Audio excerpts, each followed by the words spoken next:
ഇൻസ്ട്രക്ടറാണ്. എൻ്റെ കൂടെയുള്ളത് civil police officer Binu Gopinath.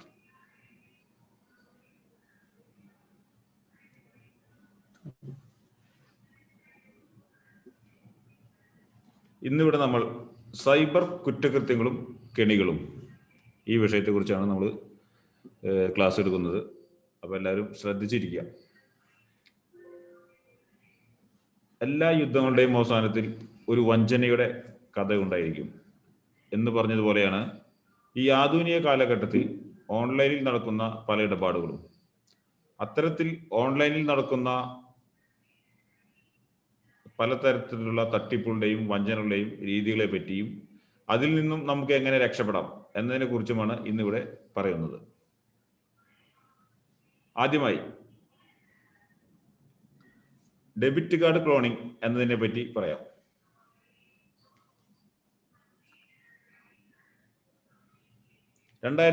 വർഷത്തിൽ ഒരു സ്ത്രീ ഞങ്ങളുടെ സ്റ്റേഷനിൽ വന്ന് അവരുടെ അക്കൗണ്ടിൽ നിന്നും 20,000 രൂപ ആരോ പിൻവലിച്ചു എന്നും അതിനെപ്പറ്റി തനിക്ക് ഒന്നും അറിയില്ല എന്നും ടൗണിലുള്ള ഒരു ATM മെഷീനിൽ നിന്ന് രാവിലെ ATM കാർഡ് ഉപയോഗിച്ച് 1000 രൂപ പിൻവലിച്ചിരുന്നുവെന്നും വീട്ടിലെത്തിയ ശേഷം രാത്രി ആയപ്പോഴാണ് തൻ്റെ അക്കൗണ്ടിൽ നിന്നും 20,000 രൂപ ATM വഴി പിൻവലിച്ച മെസ്സേജ് ഫോണിലേക്ക് വന്നതെന്നും പരാതി പറഞ്ഞു. ഉടനെ തന്നെ ഞങ്ങൾ TREയുടെ അക്കൗണ്ട് സ്റ്റേറ്റ്മെന്റ് എടുത്ത് പരിശോധിക്കുകയും ആയതിൽ നിന്ന് ലഭിച്ച വിവരത്തിന്റെ അടിസ്ഥാനത്തിൽ 20,000 രൂപ പിൻവലിച്ച ATM മെഷീൻ കണ്ടുപിടിക്കുകയും അവിടെ പോലീസ് പാർട്ടി എത്തിയ ശേഷം ATM മെഷീൻ റൂമിലുള്ള CCTV പരിശോധിച്ച് അതിലെ ദൃശ്യങ്ങളിൽ നിന്നും ഈ പൈസ പിൻവലിച്ച സമയം അക്കൗണ്ട് സ്റ്റേറ്റ്മെന്റ് പ്രകാരം നമുക്ക് ഏത് സമയത്താണ് പൈസ പിൻവലിച്ചതെന്നും ആ സമയത്തിലെ CCTV ഫുട്ടേജ് നോക്കി ആളെ കണ്ടെത്തുകയും അയാൾക്കെതിരെ നടപടി സ്വീകരിക്കുകയും ചെയ്തിട്ടുള്ളതാണ്.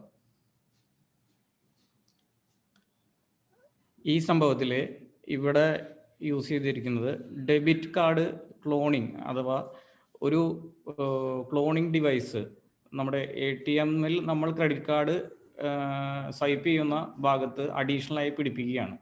അവിടെ നമ്മൾ ക്രെഡിറ്റ് കാർഡ് അല്ലെങ്കിൽ ഡെബിറ്റ് കാർഡ് നമ്മൾ ഉപയോഗിക്കുമ്പോൾ നമ്മളുടെ ഡെബിറ്റ് കാർഡ് വിവരങ്ങൾ ഈ ഡിവൈസ് വഴി ചോർത്തുന്ന ഒരു രീതിയാണ് മോഷ്ടാവ് ഉപയോഗിച്ചിട്ടുള്ളത്. ഇനി നമുക്ക് ഇതിൽ നിന്ന് എങ്ങനെ നമ്മുടെ കാർഡുകളെ സുരക്ഷിതമാക്കാം അല്ലെങ്കിൽ ഇത്തരം തട്ടിപ്പുകൾ എങ്ങനെ നമുക്ക് രക്ഷപ്പെടാം എന്നുള്ളതാണ് നോക്കുന്നത്.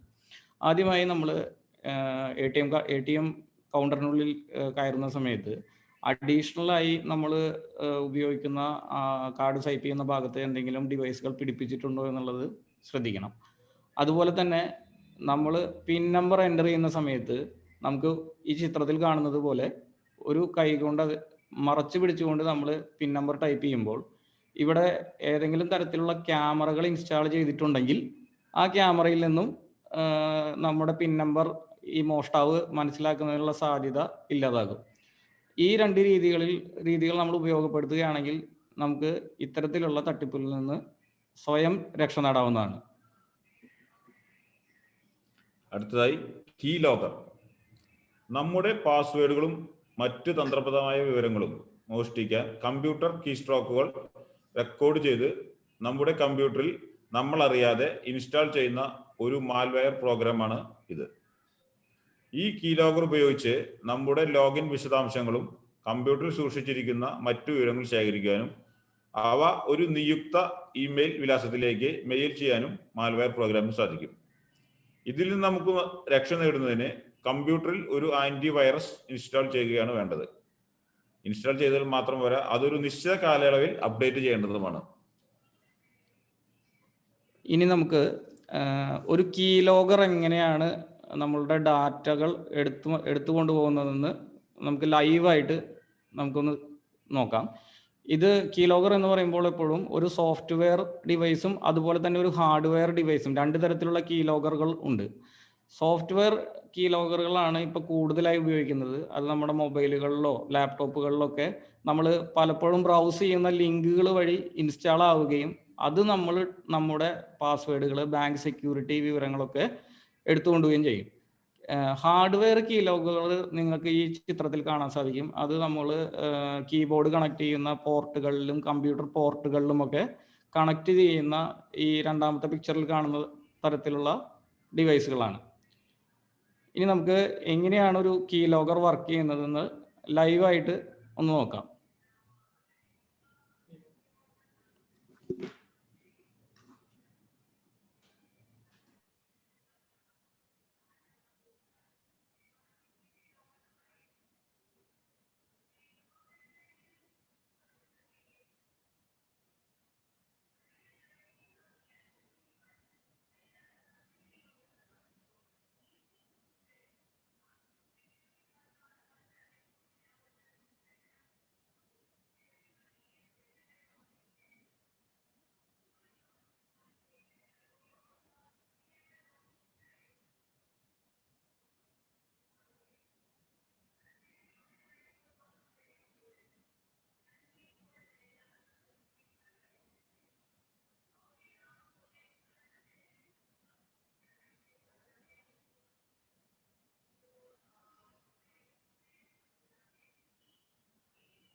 ഇപ്പോൾ നിങ്ങൾക്ക് സ്ക്രീനിൽ ഒരു മൊബൈൽ ഫോൺ, അതായത് ഒരു മൊബൈൽ ഫോൺ സ്ക്രീനിലേക്ക് മിറർ ചെയ്തത് നിങ്ങൾക്ക് കാണാൻ സാധിക്കും.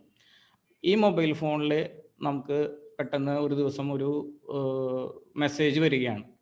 അപ്പോൾ ഈ മെസ്സേജ് എന്നുള്ളത് എങ്ങനെ വരുന്നു? നമ്മൾ ഏതെങ്കിലും ഗെയിം കളിക്കുമ്പോഴോ അങ്ങനെയൊക്കെ വരുന്ന ഒരു ലിങ്ക് ആയിരിക്കും. ഈ ലിങ്ക് നമ്മൾ ക്ലിക്ക് ചെയ്യുമ്പോൾ, ഇപ്പോൾ നമ്മൾ ലിങ്ക് ക്ലിക്ക് ചെയ്തു, അപ്പോൾ നിങ്ങൾക്ക് കാണാൻ സാധിക്കും ഒരു ആപ്ലിക്കേഷൻ നമുക്ക് മൊബൈലിൽ ഇൻസ്റ്റാൾ ആവുകയാണ്. അപ്പോൾ ഈ ആപ്ലിക്കേഷൻ ഇൻസ്റ്റാൾ ആയി കഴിഞ്ഞു, അതുപോലെ തന്നെ അത് ഓപ്പൺ ആയി കഴിഞ്ഞു. ഇപ്പോൾ നിങ്ങൾ കാണുന്നത് ഈ കീ ലോഗർ നിങ്ങളെ മനസ്സിലാക്കാൻ വേണ്ടി cyber crime police station Thrissur develop ചെയ്ത ഒരു ഡെമോ ആപ്ലിക്കേഷനാണിത്.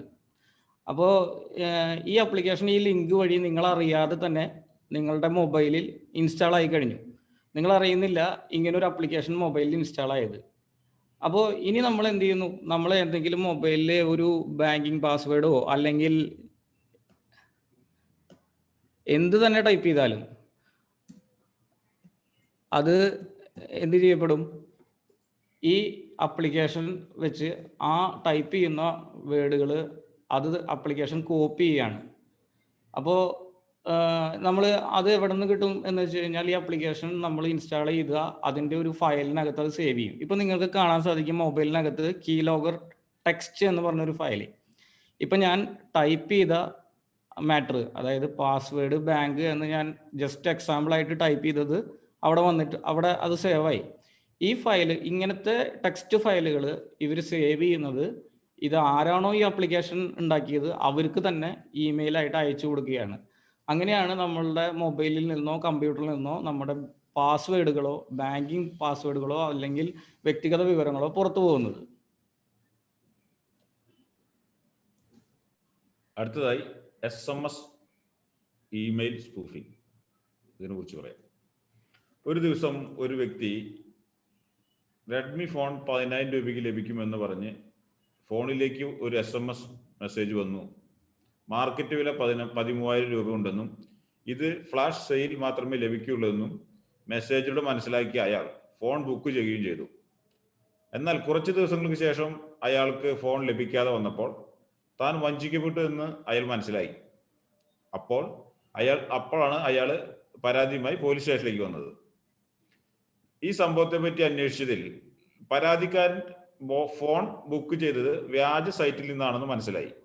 അതുകൊണ്ട് നമ്മൾ ഓൺലൈൻ വഴി എന്ത് പർച്ചേസ് ചെയ്യുമ്പോഴും, ഫോണെന്നല്ല മറ്റെന്ത് മെറ്റീരിയൽസ് ആയാലും പർച്ചേസ് ചെയ്യുമ്പോൾ ഓൺലൈൻ സൈറ്റ് കൃത്യമായി പരിശോധിച്ച് അതിന്റെ ആധികാരിക ഉറപ്പുവരുത്തേണ്ടതാണ്.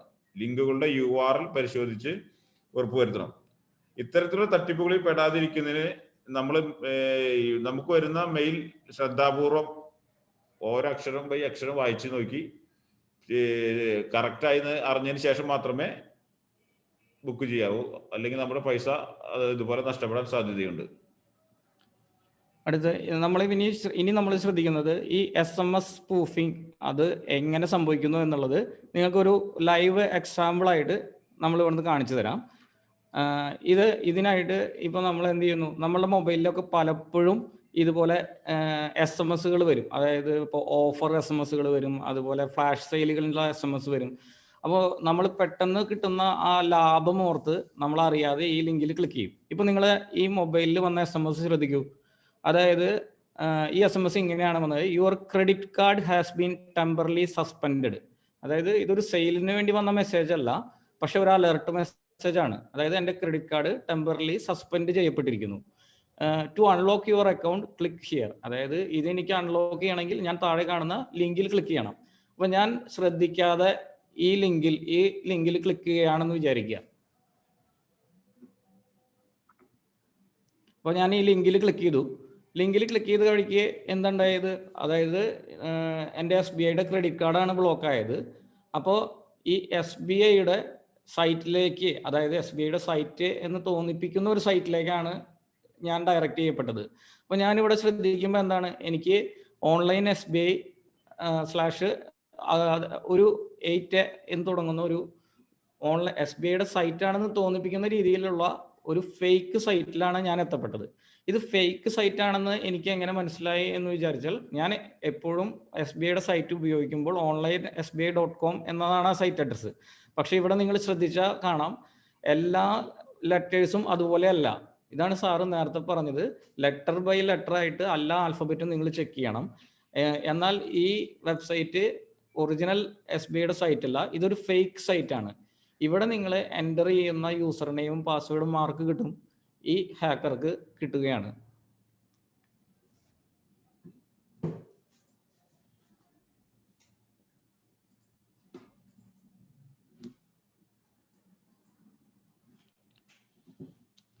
അടുത്തതായി കോൾ സ്പൂഫിംഗ്. ക്രിമിനൽ ഉദ്ദേശമുള്ള ഒരാൾക്ക് മറ്റൊരാളെ വഞ്ചിക്കാനോ അയാളുമായി ആൾമാറാട്ടം നടത്താനും അല്ലെങ്കിൽ ഒരാളുടെ ശബ്ദം, ഫോൺ നമ്പർ മാറ്റാനും സാധിക്കുന്ന ആപ്ലിക്കേഷനുകൾ വഴിയാണ് കോൾ സ്പൂഫിംഗ് നടക്കുന്നത്. ഈ അടുത്ത കാലത്ത് കേരള പോലീസിന്റെ സൈബർ സെല്ലിൽ നിന്നാണെന്ന് പറഞ്ഞ് പലർക്കും കോളുകൾ വരികയും വിളിച്ചയാൾ അവരോട് എന്തെങ്കിലും കാരണങ്ങൾ പറഞ്ഞ് ഭീഷണിപ്പെടുത്തി അവരുടെ ATM കാർഡ് നമ്പർ അല്ലെങ്കിൽ ഡെബിറ്റ് കാർഡ് നമ്പർ, അതിലേക്ക് വരുന്ന OTP നമ്പറുകൾ, ആധാർ കാർഡിന്റെ വിവരങ്ങൾ എന്നിവ ചോദിച്ച് മനസ്സിലാക്കിയ ശേഷം അതുപയോഗിച്ച് തട്ടിപ്പ് നടത്തുകയും ചെയ്യുന്നുണ്ട്.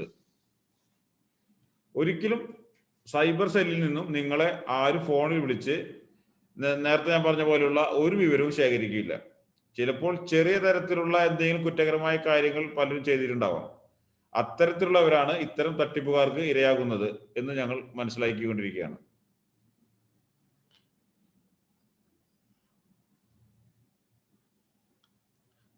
നമ്മൾ കോൾ സ്പൂഫിങ്ങിനെ പറ്റി പറയുമ്പോൾ, കോൾ സ്പൂഫിങ് രണ്ട് വോയിസ് ഉപയോഗിച്ച് ഇന്റർനെറ്റ് വഴി കോൾ സ്പൂഫിങ് നടത്തുന്നുണ്ട്. അതായത് നമ്മൾ ഒരു ഫേക്ക് നമ്പർ, അതായത് ഒരു നമ്പർ, നമുക്ക് ആരുടെയാണോ നമ്പർ വേണ്ടത് ആ നമ്പർ ഇന്റർനെറ്റ് കോളാക്കി വിളിക്കുന്ന ഒരു തട്ടിപ്പ് കൂടി ഇപ്പോൾ കാണുന്നുണ്ട്. അതായത് നമ്മൾ ഒരു സ്ഥലത്തൊരു പ്രധാന വ്യക്തി, അവരുടെ നമ്പർ സ്പൂഫ് ചെയ്തുകൊണ്ട് നമ്മൾ ഒരു ആളെ വിളിക്കുന്നു. അപ്പോൾ വിളിക്കുന്ന ആളെന്ത് വിചാരിക്കും? അതായത് ഇത് ഒറിജിനലായും ഇപ്പോൾ പോലീസ് സ്റ്റേഷനിൽ നിന്നാണ് വിളിക്കുന്നത് എന്നുള്ള ഒരു ധാരണയിൽ നമ്മൾ അവരോട് നമ്മുടെ വിവരങ്ങൾ ഷെയർ ചെയ്യുകയാണ്. അപ്പോൾ ഇത്തരത്തിലും കോൾ സ്പൂഫിങ് ഇപ്പോൾ നടക്കുന്നുണ്ട്. അതുകൊണ്ട് ഇത്തരത്തിൽ നമ്മൾ ഫോണിലൂടെ വിവരങ്ങൾ പറഞ്ഞു കൊടുക്കുന്നത് പരമാവധി ഒഴിവാക്കണം. നമ്മൾ ഈ കോള് ഒരിക്കലും ഒരു ബാങ്കോ അല്ലെങ്കിൽ ഒരു പോലീസ് സ്റ്റേഷനിൽ നിന്നോ അല്ലെങ്കിൽ ഏതെങ്കിലും ഗവൺമെന്റ് ഓഫീസിൽ നിന്നോ നിങ്ങളെ വിളിച്ചിട്ട് ഇത്തരം വിവരങ്ങൾ ആരും തന്നെ ചോദിക്കില്ല. അതാണ് നിങ്ങൾ ആദ്യം മനസ്സിലാക്കേണ്ടത്. അപ്പോൾ നമ്മൾ പരമാവധി ഇനി ആരെങ്കിലും തന്നെ ഇങ്ങനെ വിളിക്കുകയാണെങ്കിൽ നേരിട്ട് ഓഫീസിൽ വന്നിട്ട് ഈ വിവരങ്ങൾ തരാമെന്നുള്ളതാണ് നിങ്ങൾ അറിയിക്കേണ്ടത്. ഫോണിലൂടെ ഒരിക്കലും ഇത്തരം വിവരങ്ങൾ നിങ്ങൾ ഷെയർ ചെയ്യരുത്. അടുത്തതായി റാംസൺ വയറിനെ കുറിച്ച് പറയാം. ഇത് നമ്മുടെ കമ്പ്യൂട്ടറിലേക്ക് ലിങ്ക് വഴിയോ അല്ലെങ്കിൽ ഒരു പെൻഡ്രൈവോ അല്ലെങ്കിൽ മറ്റേതെങ്കിലും ഡിവൈസ് നമ്മുടെ കമ്പ്യൂട്ടറിൽ കുത്തുന്ന സമയത്താണ് ഈ റാംസൺ വയർ നമ്മുടെ ഡിവൈസിലേക്ക് വരുന്നത്. 2017-18 വർഷത്തിൽ കേരളത്തിലെ മിക്ക സർക്കാർ ഓഫീസുകളിലെയും വിൻഡോസ് XP ഉപയോഗിക്കുന്ന കമ്പ്യൂട്ടറിലേക്ക് ഈ വൈറസ് വരികയും ഈ കമ്പ്യൂട്ടറിൽ മെയിലുകൾ ഡൗൺലോഡ് ചെയ്യുമ്പോൾ ഈ വൈറസിന് ആ കമ്പ്യൂട്ടറിലെ ഡാറ്റകളിലേക്ക് ആക്സസ് ലഭിക്കുകയും കമ്പ്യൂട്ടറിലെ വിലപ്പെട്ട വിവരങ്ങൾ ചോർത്തിയെടുക്കുകയും ചെയ്തിരുന്നു. ഇത് ചെയ്യുന്നവർക്ക് ഇതുപോലെ നമ്മുടെ കമ്പ്യൂട്ടറിലെ മറ്റു പല രഹസ്യ സ്വഭാവമുള്ള വിവരങ്ങളും എടുക്കാൻ സാധിക്കും. അതുവഴി ഈ നമ്മുടെ രഹസ്യ വിവരങ്ങളൊക്കെ ചിലപ്പോൾ കമ്പ്യൂട്ടറിൽ നിന്ന് ചോർത്തിയെടുത്തിട്ടുണ്ടെങ്കിൽ അത് ഉപയോഗിച്ച് നമ്മളെ ബ്ലാക്ക് മെയിൽ ചെയ്യാനോ ഭീഷണിപ്പെടുത്താനൊക്കെ സാധ്യതയുണ്ട്. ഇതിൽ നിന്ന് രക്ഷപ്പെടുന്നതിന് നമ്മൾ പരമാവധി വിൻഡോസ് 10 കമ്പ്യൂട്ടർ ഉപയോഗിക്കുക. റാൻസം വെയർ അറ്റാക്കുകൾ നമ്മൾ പലരും പേപ്പറിൽ വായിച്ചിട്ടുണ്ട്. ഇപ്പം നിങ്ങളിൽ കുറേ പേർക്കൊക്കെ അറിയണ്ടായിരിക്കും എങ്ങനെയാണ് റാൻസം വെയർ അറ്റാക്ക് എന്താണ് എന്നുള്ളത്. അപ്പോൾ ഞാൻ ഒന്നുകൂടി എക്സ്പ്ലെയിൻ ചെയ്യാം. അതായത് റാൻസം വെയർ എന്നുള്ളത് ഒരു മലീഷ്യസ് വൈറസോ സോഫ്റ്റ്വെയറോ ആണ്. ഇത് നിങ്ങളുടെ കമ്പ്യൂട്ടറിൽ കയറിയതിന് ശേഷം ഇപ്പോൾ നിങ്ങളുടെ വീട്ടിലൊരു കള്ളൻ കയറി, അത് അയാൾ നിങ്ങളുടെ വീട് ലോക്ക് ചെയ്ത് നിങ്ങൾക്ക് തുറക്കാനാവാത്ത രീതിയിൽ അതിൻ്റെ കീയും കൊണ്ടുപോയി എന്ന് വിചാരിക്കുക. അയാൾ ഇന്ത്യക്ക് പുറത്താണ് ഇരിക്കുന്നത്. നിങ്ങൾക്ക് ഇനി ആ താക്കോല് കിട്ടുകയോ വീടിനകത്ത് കയറാൻ സാധിക്കുകയോ ഇല്ല. പക്ഷെ അയാൾ നിങ്ങളോട് പൈസ ആവശ്യപ്പെടുകയാണ് ഇത് തുറന്നു തരുന്നതിന്. ഇതിന്റെ ഒരു രൂപമാണ് റാൻസം വെയർ. റാൻസം വെയർ നിങ്ങളുടെ സിസ്റ്റത്തിലുള്ള ഫയലുകളെ മുഴുവൻ ലോക്ക് ചെയ്ത ശേഷം നിങ്ങളോട് പൈസ ആവശ്യപ്പെടും. പൈസ കൊടുത്താൽ മാത്രമേ നിങ്ങൾക്ക് നിങ്ങളുടെ വിവരങ്ങൾ കിട്ടുകയുള്ളൂ. അപ്പോൾ അതിനായിട്ട് നിങ്ങൾ അവർക്ക് ബിറ്റ് കോയിനായോ അല്ലെങ്കിൽ ഓൺലൈനായോ പൈസ ട്രാൻസ്ഫർ ചെയ്ത് കൊടുക്കേണ്ടി വരും. ഇത് നിങ്ങളുടെ കമ്പ്യൂട്ടറിൽ പേഴ്സണൽ ഫോട്ടോസ് ഉണ്ടായിരിക്കാം, അതുപോലെ വിലപ്പെട്ട സർട്ടിഫിക്കറ്റുകൾ, ഒരുപാട് വിവരങ്ങൾ ഉണ്ടായിരിക്കാം. ഗവൺമെന്റ് ഓഫീസിലെ സിസ്റ്റംസും പ്രൈവറ്റ് സ്ഥാപനങ്ങളിലെല്ലാം കമ്പ്യൂട്ടറുകളിൽ ഒരുപാട് വിവരങ്ങൾ ഇത്തരത്തിലുണ്ട്.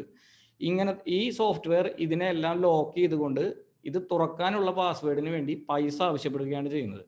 അപ്പോൾ നമ്മൾ ആലോചിക്കേണ്ടത് ഒരു 121 മില്യൺ കമ്പ്യൂട്ടറുകൾ 2020 റാൻസം വെയർ അറ്റാക്കിന് ഇരയായി. നിങ്ങൾക്ക് ഇവിടെ ഒരു ലൈവായിട്ട് ഒരു റാൻസം വെയർ അറ്റാക്ക് എങ്ങനെയാണ് നടക്കുന്നതെന്നാണ് ഇനി കാണിക്കുന്നത്.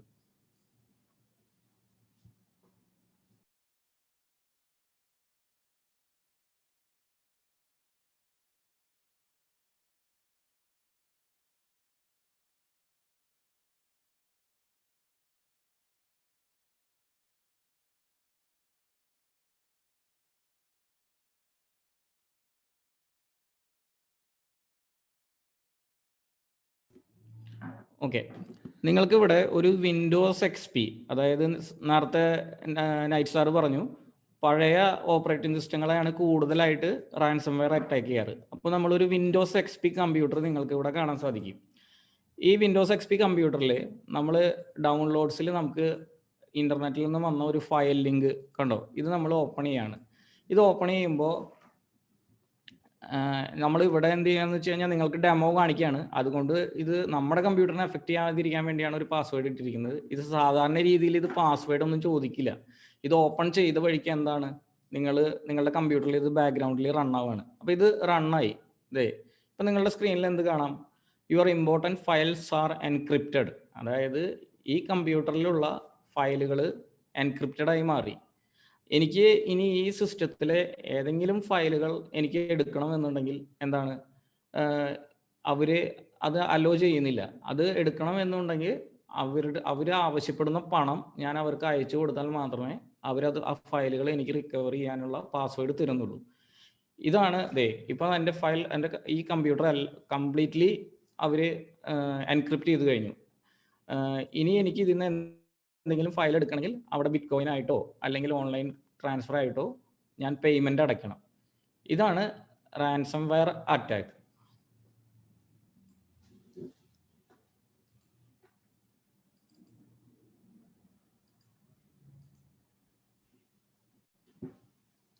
അടുത്തതായി സൈബർ സ്റ്റാക്കിങ്ങിനെ കുറിച്ച് പറയാം. സോഷ്യൽ നെറ്റ്വർക്കിംഗ് സൈറ്റുകളിൽ അപ്ലോഡ് ചെയ്ത വിവരങ്ങൾ ദുരുപയോഗം ചെയ്യുന്നതിലൂടെ മറ്റൊരാളെ പിന്തുടരാനോ ഉപദ്രവിക്കാനോ ഇന്റർനെറ്റ് അല്ലെങ്കിൽ മറ്റ് ഇലക്ട്രോണിക് മാർഗങ്ങൾ ഉപയോഗിക്കുന്നതാണ് സൈബർ സ്റ്റാക്കിംഗ്. ഇത്തരം കുറ്റകൃത്യങ്ങളിൽ കൂടുതലും ഇരകളാകുന്നത് സ്ത്രീകളാണ്.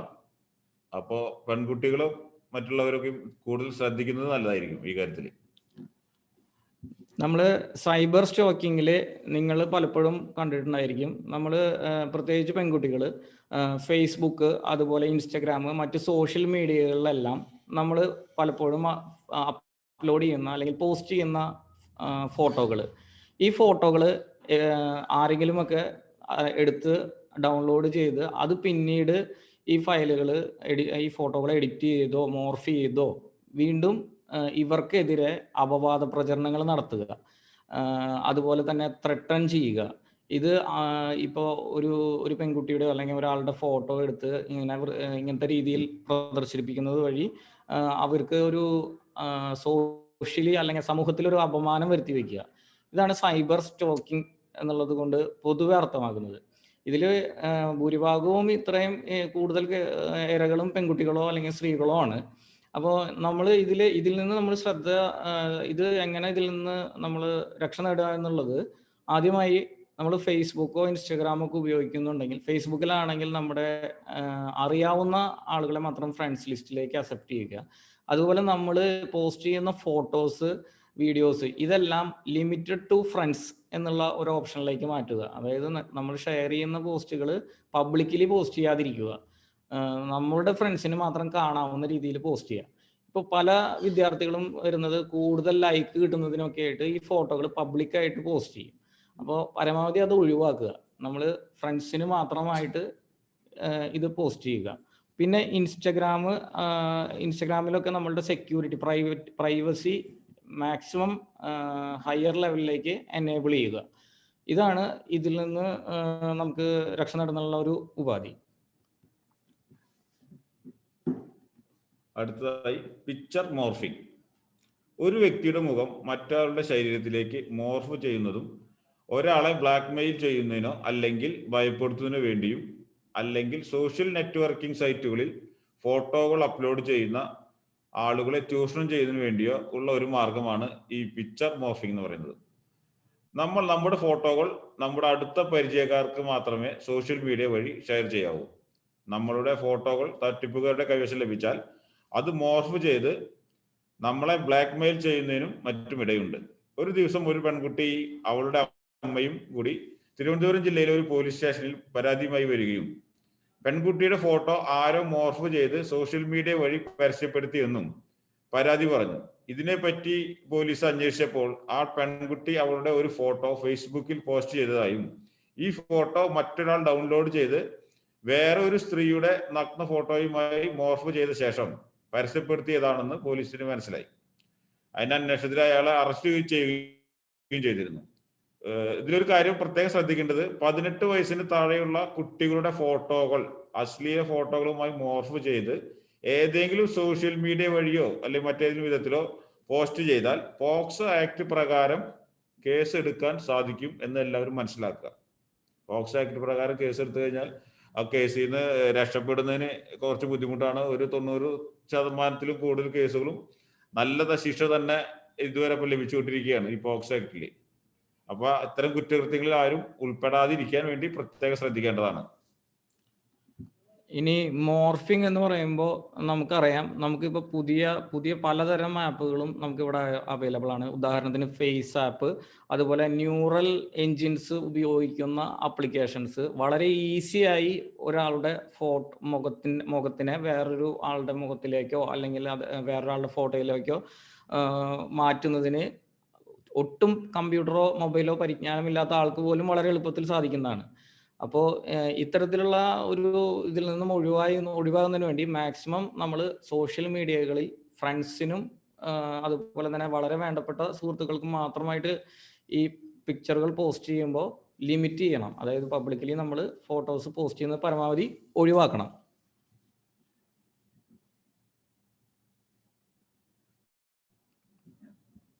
അടുത്തതായി സോഷ്യൽ ട്രോളിംഗ്.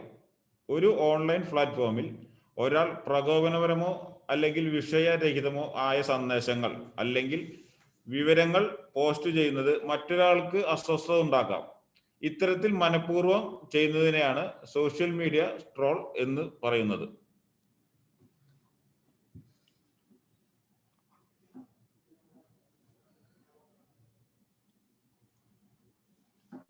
അടുത്തതായി ഓൺലൈൻ ഗെയിംസ്.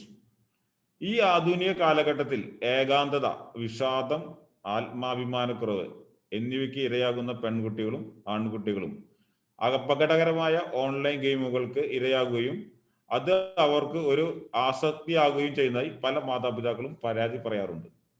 ഇതിൽ നിന്നും രക്ഷ നേടുന്നതിന് പരമാവധി ഓൺലൈൻ ഗെയിമുകൾ കളിക്കാതിരിക്കുകയോ അഥവാ നമ്മൾ ഓൺലൈൻ ഗെയിമുകൾ കളിക്കുകയാണെങ്കിൽ ഒറ്റയ്ക്ക് കളിക്കാതിരിക്കുന്നതുമാണ് നല്ലത്.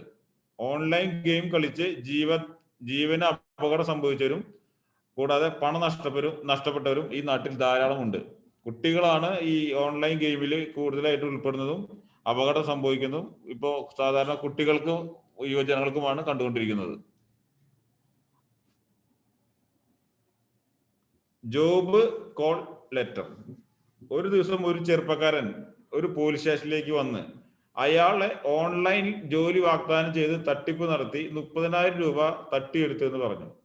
ഇതിനെപ്പറ്റി അയാളോട് ചോദിച്ചപ്പോൾ അയാൾ ഒരു കമ്പനിയുടെ വെബ്സൈറ്റിൽ ഡാറ്റ എൻട്രി ജോലിയുടെ ഓഫർ കണ്ട് ഓഫർ മുഴുവൻ വായിച്ച് മനസ്സിലാക്കാതെ പറഞ്ഞ പ്രകാരം അയാളുടെ ബയോഡാറ്റ കമ്പനിക്ക് കൊടുക്കുകയും 10,000 രൂപ സെക്യൂരിറ്റിയായി ഡെപ്പോസിറ്റ് ചെയ്യുകയും ചെയ്തു. തുടർന്ന് ജോലി ആരംഭിച്ച് കുറച്ച് ദിവസങ്ങൾ കഴിഞ്ഞപ്പോൾ കമ്പനി പറഞ്ഞതുപോലെയുള്ള ജോലികൾ അയാൾ ചെയ്തില്ല എന്ന് കമ്പനി പറയുകയും 30,000 രൂപ കൂടി കമ്പനിയിലേക്ക് അടച്ചില്ലെങ്കിൽ അയാൾക്കെതിരെ നിയമ നടപടി സ്വീകരിക്കുമെന്ന് പറയുകയും ചെയ്തു. ഇത് അറിഞ്ഞ ഉടനെ അയാൾ 30,000 രൂപ കമ്പനിക്ക് അയച്ചു കൊടുക്കുകയും ചെയ്തു. അതിനുശേഷം മേൽ പറഞ്ഞ വെബ്സൈറ്റ് അപ്രത്യക്ഷമായപ്പോഴാണ് അയാൾ വഞ്ചിക്കപ്പെട്ടു എന്ന് അയാൾക്ക് മനസ്സിലായത്. ഇത്തരത്തിൽ ജോലി വാഗ്ദാനം ചെയ്ത് തട്ടിപ്പ് നടത്തുന്ന രീതികൾ ഇന്ന് വളരെ വ്യാപകമാണ്. ജോലികൾ വാഗ്ദാനം ചെയ്യുന്ന വെബ്സൈറ്റുകളുടെ കൃത്യതയും ആധികാരികതയും നാം പരിശോധിക്കേണ്ടതുണ്ട്. ജോലി വാഗ്ദാനം ചെയ്യുന്ന സ്ഥാപനത്തിന്റെ അസൽ വെബ്സൈറ്റ് തന്നെയാണോ എന്ന് ഉറപ്പുവരുത്തിയ ശേഷം മാത്രം നമ്മളുടെ പേഴ്സണൽ വിവരങ്ങൾ, ബയോഡാറ്റ മുതലായവ കൈമാറാൻ പാടുകയുള്ളൂ. നമുക്ക് ജോലി വാഗ്ദാനം ചെയ്യുന്ന സ്ഥാപനത്തിന്റെ ഫോൺ നമ്പറിലേക്ക് വിളിച്ച് അന്വേഷിച്ചാൽ നമുക്ക് വെബ്സൈറ്റിന്റെ ആധികാരികത ഉറപ്പുവരുത്താൻ സാധിക്കും. നമ്മുടെ നാട്ടിലെ ചെറുപ്പക്കാരിൽ പലരും ഇത്തരം തട്ടിപ്പിന് ഇരയായി പണം നഷ്ടപ്പെട്ടവരിൽ ഉൾപ്പെട്ടിട്ടുണ്ട്. അതുകൊണ്ട് വെബ്സൈറ്റിന്റെ URL, SSL സർട്ടിഫിക്കറ്റ് എന്നിവ പരിശോധിക്കേണ്ടതാണ്. കൂടാതെ ഒരു കാര്യം പ്രത്യേകം നിങ്ങൾ അറിഞ്ഞിരിക്കുക, നല്ല ഒരു കമ്പനിയും ഓൺലൈൻ ജോലിക്ക് വേണ്ടി നമ്മളിൽ നിന്ന് ഡെപ്പോസിറ്റ് സ്വീകരിക്കാറില്ല. ജോലി ചെയ്തിട്ട് ശമ്പളം തരികയാണ് സാധാരണ പതിവ്. ഇത്തരത്തില് ഓൺലൈൻ ജോബ് തട്ടിപ്പ് അത് നിങ്ങളിനി ഒരു ജോലിക്ക് വേണ്ടിയൊക്കെ ട്രൈ ചെയ്യുമ്പോൾ വളരെ കൂടുതൽ ഫേസ് ചെയ്യുന്ന ഒരു കാര്യമാണ്. അതായത് നിങ്ങൾക്ക് ഇപ്പോൾ ഇൻ്റർവ്യൂകളൊക്കെ പലതും ഓൺലൈനായാണ് നടക്കാറ്. അപ്പോൾ ഇവർ ഓൺലൈൻ ഇൻ്റർവ്യൂ ഒക്കെ നടത്തി ഒറിജിനൽ കമ്പനിയെ വെല്ലുന്ന തരത്തിൽ നിങ്ങളെ തെറ്റിദ്ധരിപ്പിക്കും. അതിനുശേഷം നിങ്ങൾക്ക് ജോലി കിട്ടിയെന്നോ അല്ലെങ്കിൽ ഓഫർ ലെറ്ററിനോ വേണ്ടി നിങ്ങളോട് പൈസ ആവശ്യപ്പെടുമ്പോൾ പല കുട്ടികളും അല്ലെങ്കിൽ രക്ഷിതാക്കളും ഇത് സത്യമാണെന്ന് കരുതിയാണ് ഈ പൈസ ട്രാൻസ്ഫർ ചെയ്യുന്നത്. നിങ്ങൾക്ക് ഈ സ്ക്രീനിൽ കാണാൻ സാധിക്കും, ഇത് ടാറ്റ ഇന്ത്യ ലിമിറ്റഡ് എന്ന് പറഞ്ഞിട്ട് ഒരു കമ്പനിയിൽ നിന്ന് വന്ന ഒരു ഓഫർ ലെറ്ററാണ്. അതായത് അവർ പറയുന്നത് നിങ്ങൾക്ക് ജോലി കൺഫേം ആയിട്ടുണ്ട്, നിങ്ങളുടെ ഈ പറയുന്ന അക്കൗണ്ടിലേക്ക് നിങ്ങൾ സെക്യൂരിറ്റി ഡെപ്പോസിറ്റ് ആയിട്ട് ഈ എമൗണ്ട് ഡെപ്പോസിറ്റ് ചെയ്യണം എന്നാണ് പറയുന്നത്. അപ്പോൾ ഇവിടെ നിങ്ങൾക്ക് ശ്രദ്ധിച്ചറിയാം, ടാറ്റ ഇന്ത്യയിലെ വളരെ പ്രശസ്തമായ ഒരു കമ്പനിയാണ്. അപ്പോൾ പലപ്പോഴും ഈ തട്ടിപ്പുകൾക്ക് ഇരയാകുന്ന ആളുകളുടെ അടുത്ത് പറയുന്നത് ഇത്തരത്തിൽ വലിയ കമ്പനികളുടെ പേര് പറഞ്ഞിട്ടാണ് തട്ടിപ്പ് നടത്തുക. അപ്പോൾ ഒരിക്കലും ഇത്തരത്തിലുള്ള വലിയ കമ്പനികൾ ആരും തന്നെ ഒരു ജോലിക്ക് വേണ്ടി നമ്മളോട് ഇങ്ങോട്ട് സെക്യൂരിറ്റി ഡെപ്പോസിറ്റ് ചോദിക്കാറില്ല. നിങ്ങൾക്ക് ഇത്തരത്തിൽ ഇങ്ങനത്തെ ഒരു തട്ടിപ്പ് അല്ലെങ്കിൽ നിങ്ങൾക്ക് ഒരു സംശയം ഇതിൽ തോന്നുകയാണെങ്കിൽ നിങ്ങൾക്ക് ഒരുപാട് സുഹൃത്തുക്കൾ ഇതുപോലെ നല്ല കമ്പനിയിൽ വർക്ക് ചെയ്യുന്ന സുഹൃത്തുക്കൾ ഉണ്ടെങ്കിൽ അവരോട് കൂടി ഒരു അഭിപ്രായം ചോദിക്കണം. അതിനുശേഷം നിങ്ങൾക്ക് പരാതിയുമായി സൈബർ ക്രൈം പോലീസ് സ്റ്റേഷനെ സമീപിക്കാവുന്നതാണ് ഇത്തരത്തിലുള്ള തട്ടിപ്പുകൾക്കെതിരെ. അടുത്തതായി ഡീപ് ഫേക്സ്. പുതിയ ചിത്രങ്ങളും വീഡിയോകളും ഉറവിട ചിത്രങ്ങളിലേക്കോ വീഡിയോകളിലേക്കോ സംയോജിപ്പിക്കുവാനും സൂപ്പർ പോസ്റ്റ് ചെയ്യാനും ഉപയോഗിക്കുന്ന ഒരു സാങ്കേതിക വിദ്യയാണ് ഡീപ് ഫേക്സ്. മറ്റൊരാളുടെ ശബ്ദമോ മുഖമോ ഉള്ള വീഡിയോകൾ സൃഷ്ടിക്കുന്നതിന് ഇത് ഉപയോഗിക്കുന്നു. ഒരു കാഴ്ചക്കാരനോ ശ്രോതാവിനോ തന്റെ കൃത്യതയെ തിരിച്ചറിയാനോ സംശയിക്കാനോ കഴിയില്ല. അന്തരിച്ച Paul Walker fast and furious 7 ഉയർത്തെഴുന്നേറ്റ് ഈ സാങ്കേതിക വിദ്യ ഉപയോഗിച്ചാണെന്ന് എല്ലാ കുട്ടികളും മനസ്സിലാക്കി വയ്ക്കുക. ഡീപ് ഫേക്ക് സാങ്കേതികവിദ്യ എന്ന് പറയുന്നത് നമ്മൾ ആദ്യം ഡിസ്കസ് ചെയ്ത മോർഫിംഗ് അതിനൊക്കെ തുടർന്ന് വന്ന ഒരു പുതിയ സാങ്കേതികവിദ്യയാണ്. അതായത് ഇത് ഒരിക്കലും നമുക്ക് ഇത് ഒറിജിനലാണ് എന്ന് നമ്മൾ വിശ്വസിക്കേണ്ടി വരികയാണ്. അതല്ലാതെ ഇതിൽ ഒരു ഡ്യൂപ്ലിക്കേഷൻ അത് കണ്ടെത്തുന്നതിനുള്ള ഒരു ഇതുപോലും കൊടുക്കുന്നില്ല. അപ്പോൾ ഇതൊരു വളർന്നു വരുന്ന ടെക്നോളജിയാണ്. അടുത്തതായി ഡേറ്റിംഗ് വെബ്സൈറ്റ്സ്. ഡേറ്റിംഗ് സൈറ്റുകൾ കൈകാര്യം ചെയ്യുന്നവർക്ക് സ്ത്രീകളെ വൈകാരികമായി കൈകാര്യം ചെയ്യാൻ കഴിയും. അത്തരം സൈറ്റുകളിലെ ഡേറ്റിംഗ് കൂട്ടാളികൾക്ക് അവർ അയക്കുന്ന എന്തെങ്കിലും സ്വകാര്യ ചിത്രങ്ങളോ വാചകങ്ങളോ പിന്നീട് അവരെ ബ്ലാക്ക്മെയിൽ ചെയ്യുന്നതിന് ഉപയോഗിക്കുന്നതായി കാണുന്നുണ്ട്. ഡേറ്റിംഗ് വെബ്സൈറ്റുകൾ നമ്മൾ പല വിദ്യാർത്ഥികളും അതുപോലെ തന്നെ പലരും ഈ ഡേറ്റിംഗ് വെബ്സൈറ്റുകൾ ഉപയോഗിക്കുന്നുണ്ട്. ഡേറ്റിംഗ് വെബ്സൈറ്റുകളുടെ പ്രത്യേകത ഇതിലുള്ള പലതും ഫേക്ക് ID വെച്ചിട്ടാണ് ഡേറ്റിംഗ് വെബ്സൈറ്റ് ഉപയോഗിക്കുന്നത്. ഇതൊരിക്കലും ഡേറ്റിങ്ങിന് വേണ്ടിയല്ല ഉപയോഗിക്കുന്നത്. പലപ്പോഴും ഇതുപോലെ തന്നെ പിക്ചറുകളും വീഡിയോകളും ഷെയർ ചെയ്യപ്പെട്ടത് കാണിച്ച് ബ്ലാക്ക്മെയിൽ ചെയ്ത് പണം തട്ടുന്നതിനാണ് ഡേറ്റിംഗ് വെബ്സൈറ്റുകൾ ഉപയോഗിക്കുന്നത്. ഇപ്പം ഇവിടെ തന്നെ ഇന്തോനേഷ്യയിൽ നിന്നും ഒരു പരാതി ഇതുപോലെ തന്നെ നമ്മുടെ പോലീസ് സ്റ്റേഷനിൽ എത്തുകയും, അതായത് ഇവിടെ കേരളത്തിൽ നിന്നുള്ള ഒരു വ്യക്തി ആ സ്ത്രീയെ ചാറ്റ് ചെയ്യുകയും അതിൻ്റെ വീഡിയോസ് അല്ലെങ്കിൽ അതിൻ്റെ പിക്ചേഴ്സുമായിട്ട് ബന്ധപ്പെട്ട് ഇങ്ങനെ ഒരു പരാതി ഇവിടെ വരുന്നുണ്ട്. അപ്പോൾ ഡേറ്റിങ്ങുമായി ബന്ധപ്പെട്ട് ഡേറ്റിംഗ് സൈറ്റുകളിൽ നമ്മൾ പിക്ചറുകൾ, വീഡിയോകൾ എന്നിവ ഷെയർ ചെയ്യുമ്പോൾ അത് നമ്മൾ ഒരിക്കലും കണ്ടിട്ടില്ലാത്ത വ്യക്തിയാണ്. അവരുടെ ക്യാരക്ടറും കാര്യങ്ങളും ഒന്നും നമുക്കറിയില്ല. അത് നിങ്ങൾ വളരെ സൂക്ഷിച്ച് മാത്രം ചെയ്യേണ്ടതാണ്. അതുപോലെ തന്നെ നമ്മൾ മൊബൈൽ അപ്ലിക്കേഷൻസ് അതുപോലെ ലിങ്കുകളെല്ലാം തുറക്കുമ്പോൾ പലപ്പോഴും ഐ അക്സെപ്റ്റ്, ഐ എഗ്രി, ഇത് നമ്മൾ ക്ലിക്ക് ചെയ്താൽ മാത്രമേ നമ്മൾ അടുത്തൊരു വിൻഡോയിലേക്ക് പോകുകയുള്ളൂ. പക്ഷെ നമ്മൾ ആരും അതിൻ്റെ ടേംസ് ആൻഡ് കണ്ടീഷൻസ് വായിച്ചു നോക്കിയല്ല ഈ അക്സെപ്റ്റ് ചെയ്യുന്നത്. അപ്പോൾ ഈ ടേംസ് ആൻഡ് കണ്ടീഷൻസിനകത്ത് ഒരുപാട് കാര്യങ്ങൾ ഒളിഞ്ഞിരിക്കുന്നുണ്ട്. അപ്പോൾ നമുക്ക് പഴയ അല്ലെങ്കിൽ വളരെ പ്രസിദ്ധമായൊരു പ്രോവർബാണ് ലുക്ക് ബിഫോർ യു ലീപ്പ്. നമ്മൾ വെള്ളത്തിലേക്ക് ചാടുന്നതിന് മുന്നേ നമ്മൾ അതിൻ്റെ ആഴം അറിഞ്ഞിരിക്കണം. അപ്പോൾ എല്ലായ്പ്പോഴും നിങ്ങൾ ഇപ്പം നിങ്ങൾ ഗെയിമുകളാണ് കൂടുതലായിട്ട് നമ്മൾ ഡൗൺലോഡ് ചെയ്തിട്ട് ഇൻസ്റ്റാൾ ചെയ്യുന്നത്. അപ്പോൾ ഇത് ഒരു ഫ്രീ അല്ലെങ്കിൽ ക്രാക്ക്ഡ് ഗെയിംസ്, ആൺകുട്ടികൾക്ക് അറിയാം, അവർ പലപ്പോഴും പെയ്ഡ് ഗെയിമുകൾ പലതും ക്രാക്ക് ചെയ്ത ഗെയിമുകളൊക്കെ ഇൻസ്റ്റാൾ ചെയ്യുമ്പോൾ ഇതുപോലെ നിങ്ങളുടെ ഫോണോ കമ്പ്യൂട്ടറോ കോംപ്രമൈസ് ആവുകയാണ്. അതിനുശേഷം നിങ്ങൾ അതിൽ നിന്ന് വല്ല ഗൂഗിൾ പേയോ അല്ലെങ്കിൽ ഇൻ്റർനെറ്റ് ബാങ്കിങ്ങോ ഒക്കെ ഉപയോഗിക്കുമ്പോഴാണ് നമുക്ക് ബാങ്കിൽ നിന്ന് പണം നഷ്ടപ്പെടുകയും മറ്റു പ്രശ്നങ്ങളും ഉണ്ടാകുന്നത്. അപ്പോൾ ഇത് നിങ്ങൾ എല്ലായ്പ്പോഴും ശ്രദ്ധിക്കണം. ഓക്കെ.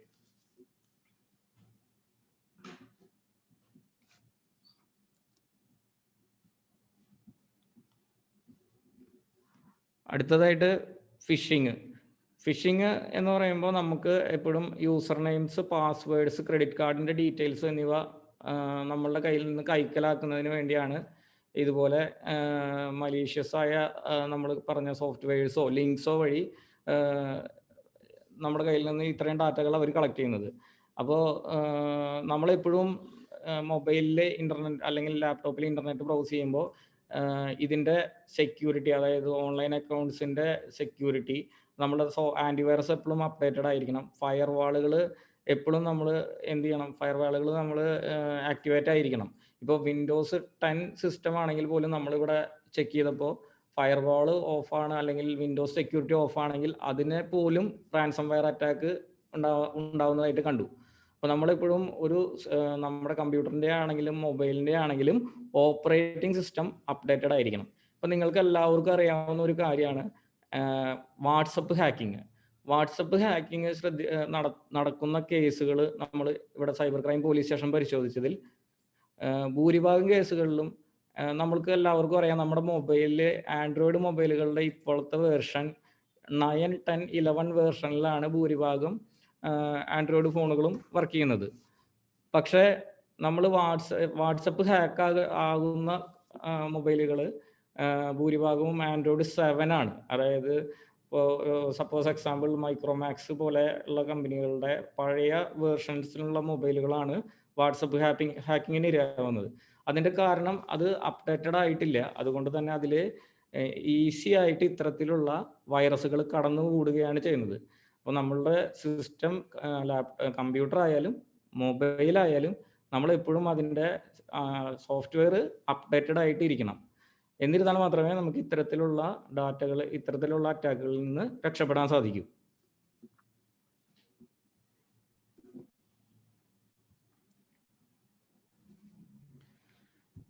അടുത്തതായി നമ്മൾ ശ്രദ്ധിക്കേണ്ട കാര്യമാണ് പാസ്വേഡ്.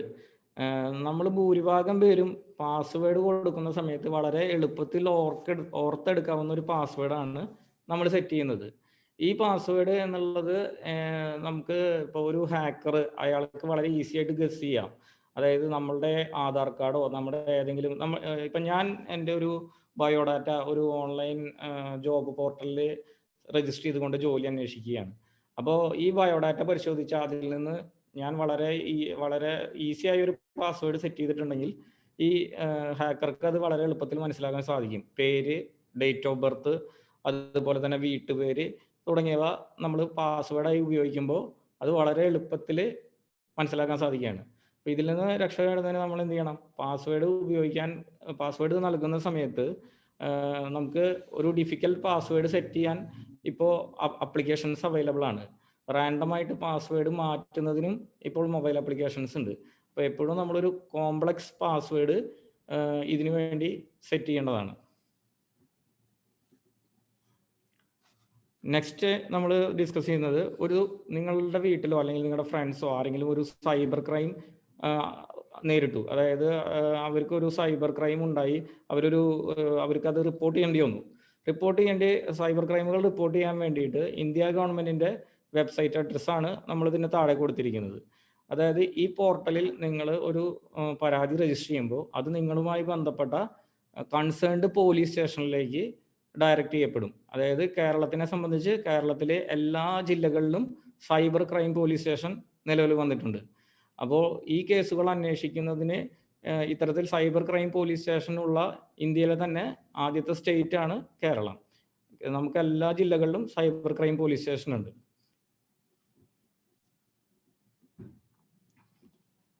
ഓക്കെ, അതായത് നമ്മൾ ഒരു റെപ്യൂട്ടേഷൻ, അതായത് ഓൺലൈനിൽ നമ്മൾ നടത്തുന്ന നമ്മളുടെ ഒരു ശ്രദ്ധക്കുറവ് കൊണ്ട് ഇത്തരത്തിൽ ഒരു ഫോട്ടോയോ അല്ലെങ്കിൽ ഒരു അപവാദ പ്രചരണങ്ങളോ കൊണ്ടോ അല്ലെങ്കിൽ ഒരു കമ്പനീനെ സംബന്ധിച്ച് അവർ നേരിടുന്ന ഒരു റെപ്യൂട്ടേഷൻ, ആ റെപ്യൂട്ടേഷൻ ഒരു 20 വർഷത്തോളം എടുക്കും ഒരു റെപ്യൂട്ടേഷൻ ബിൽഡ് ചെയ്യുന്നതിന്. പക്ഷെ ഒരു സൈബർ അറ്റാക്കോ നിമിത്തം ഇത് നഷ്ടപ്പെടാൻ ഒരു സെക്കൻഡ് മതി.